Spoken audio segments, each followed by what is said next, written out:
एक ऐसा गांव जिसका नाम सुनते ही लोग मुंह फेर लेते थे। नाम था भीखूपुर गांव। जहां सपने पैदा होने से पहले ही भूख से मर जाते थे। वहां के लोग दिन भर खेतों में खून पसीना बहाते, पर शाम को रोटी तक नसीब नहीं होती।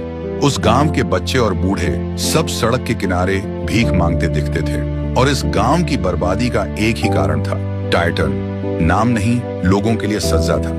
उसका रूल सिंपल था, जिसके पास पैसा हो छीन लो, और जिसके पास ना हो उसको डरा धमका के गुलाम बना लो। गांव में किसी में हिम्मत नहीं थी उसके खिलाफ बोलने की। जिसने भी आवाज उठाई, अगले दिन या तो लापता या जमीन के नीचे। लेकिन एक दिन उस गांव में आया एक शहंशाह। नाम था रायस्टार। रायस्टार अपनी छोटी बहन के साथ गांव में आया था, पर उसका असली मकसद कुछ और था। भीखू गांव को गरीबी से आजादी दिलाना। एक दिन सुबह सुबह रायस्टार एक्सरसाइज कर रहा होता है। तभी कुछ लोग उसे देखकर बोलते हैं, बेटा तुझे मौत से डर नहीं लगता क्या? रायस्टार मुस्कुराकर कहता है, डरता वो है जिसका दिल छोटा हो। मैं तो वहां वार करता हूं जहां सांस लेना भी मुश्किल हो जाए। फिर एक दिन टाइटन अपनी गर्लफ्रेंड से मिलने जा रहा होता है, लैम्बोर्गिनी में स्वैग उड़ाते हुए।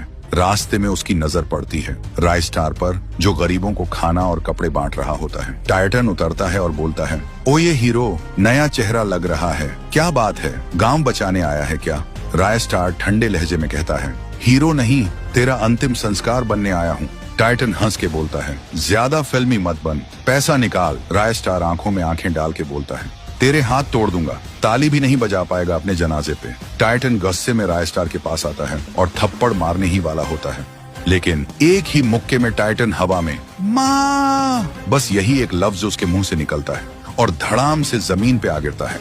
और वहीं उसका दी एंड हो जाता है। गांव के लोग तालियों से आसमान गूंजा देते हैं। हर जुबान पर एक ही नाम था, रायस्टार जिंदाबाद। अब कोई हमें डरा नहीं सकता। और उस दिन के बाद भीखूपुर का नाम बदल गया और बन गया रायपुर।